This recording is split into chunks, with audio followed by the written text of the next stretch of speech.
Sunod-sunod po ang pagpapakitang gilas ng mga kabataang Pilipino chess players sa buong mundo ngayong 2024. Looking good talaga. Unang-una po, no, magkakaroon po ata tayo ngayong taon ng bagong Grandmaster ng Pilipinas. Kasi si I am Daniel Quezon, kompleto niya na norm niya, rating na lang. Tapos, ewan ko kung kilala nyo to, PhilAm to eh. Si Megan Paragua, pamangkin po yan ni Grandmaster Mark Paragua. Yung parents yan, parehong Pilipino.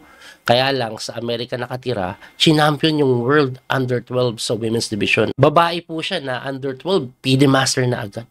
Grabe, no? Tapos, kamakailan lang din si Mark J. Bacojo, nag-tie for second po dito sa Bangkok, Thailand eh. No, naglaro ng tournament na International Open sa isang rapid event, sa blitz event. At hindi lang yon.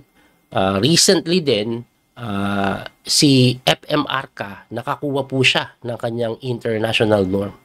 So, sunod-sunod, no? Pero hindi pa dun natapos yun.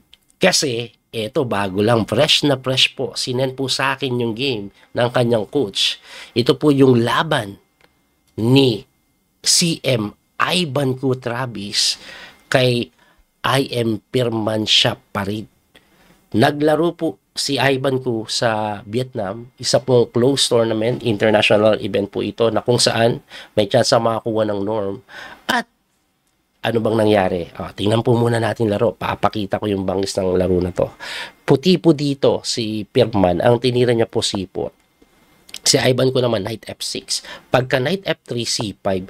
English po na symmetrical. Sinagot niya ng knight C3. Tapos G6 lang si Ivan. So, piapiancheto yung bishop na tinirahan lang ng E3. Ang E3 po, hindi po yan pinaka-popular. Ang popular G3 saka E4 eh. Pero para sa yung E3, gusto pong mag-D4. At ang ginawa po ni Ivan, Bishop G7 na nga, nag-D4.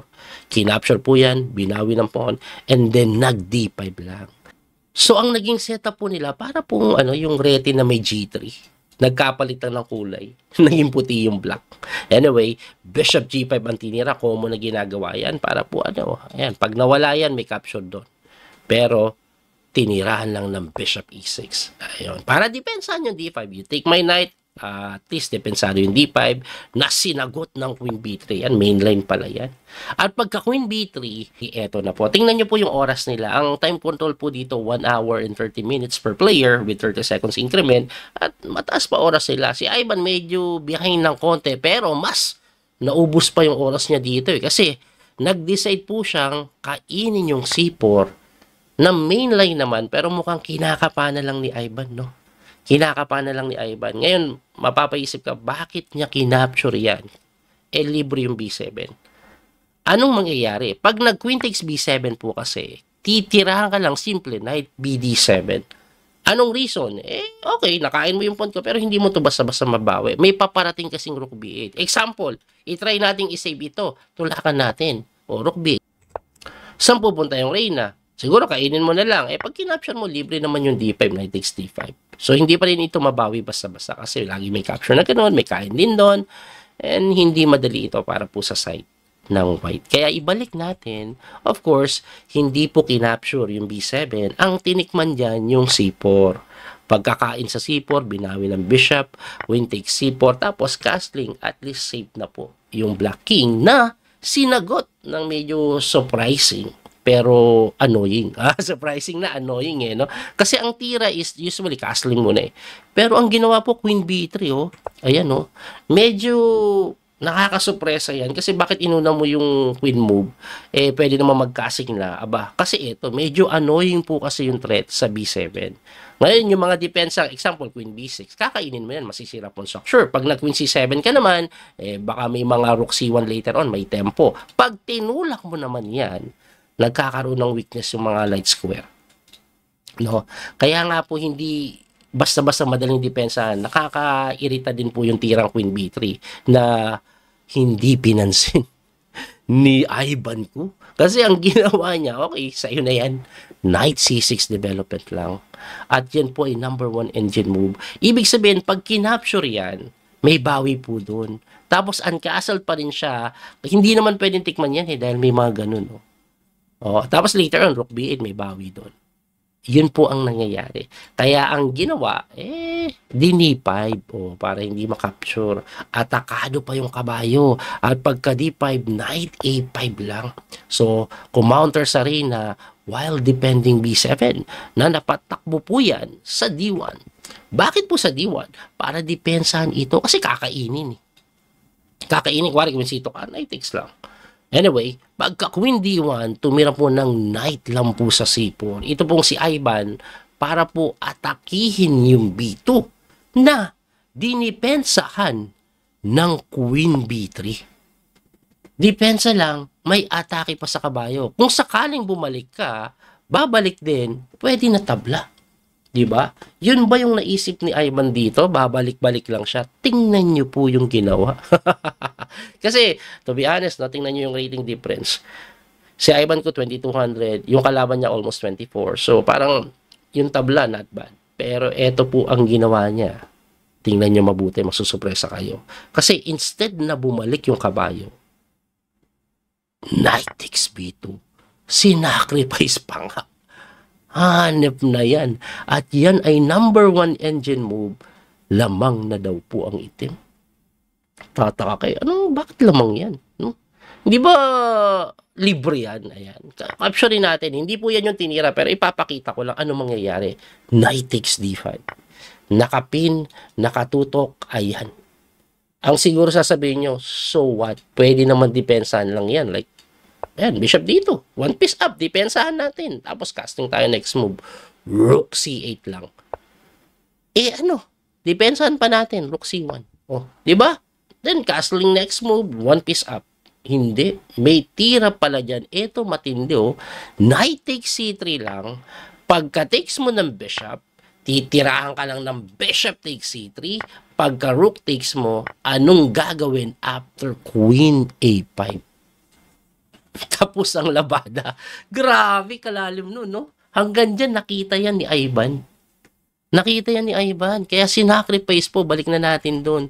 Kaya sinacrifice yung kabayo sa B2 eh. At syempre, itong si Pirman eh. Nakita niya din yan. Aba, may ganun pa pala siya. Castlingan lang natin. Kaso pagka-castling, hindi mo kinapture yung aking kabayo. Queen B6 ako. Tamang develop lang, while depending. Ang tanong niyan, pagka Queen B6, di ba coach, kakapturein lang. Pagka pawn takes sa reyna, di ba may rook B1? At pag tumakbo yung knight, medyo may pressure dito. Pangat yung pawn structure. Aba, hindi naman pala ganun kagano yan kasi may atras. Pero si Ivan, hindi pa nga pinili yung atras. Ang ginawa niya po, rook F lang sa C8. Kung counterplay sa kabayo, na magtataka ka dyan eh. Kasi coach, kakainin lang Pagka-capture, takes. Coach, di ba kakainin yung B6? Ayan, nabawi. May captured lang po sa D5. Ano ngayon? Capture yung B7 Hala, equal lang ng pawn. Relax lang kayo. Kasi sinimplihan lang to ni Ivan, E6 lang. Kasi pag kinapture agad to, may capture doon. So, equal. Pero pagka E6, paano mo didipensaan ito? Paano mo didipensaan? Yung tirada po kasi na ganito, pupunta lang dito, nabuksan na, bagsak pa rin po yung A2. Magwa-one pawn up na malinis. Coach, huwag natin depensahan. Rook B1 lang. Bakit? Subukan mong tikman nang ikaw ay masaktan. May check. Tapos ganun pag umarang bishop. Tinirahan lang po ng Rook C8. At pagka Rook C8, ang tanong, paano mo to didepensahan? Walang paraan para depensahan. Nag-H4 na lang pasingaw. At kinain na po yung pawn, lumamang ng isang pawn si Ivan.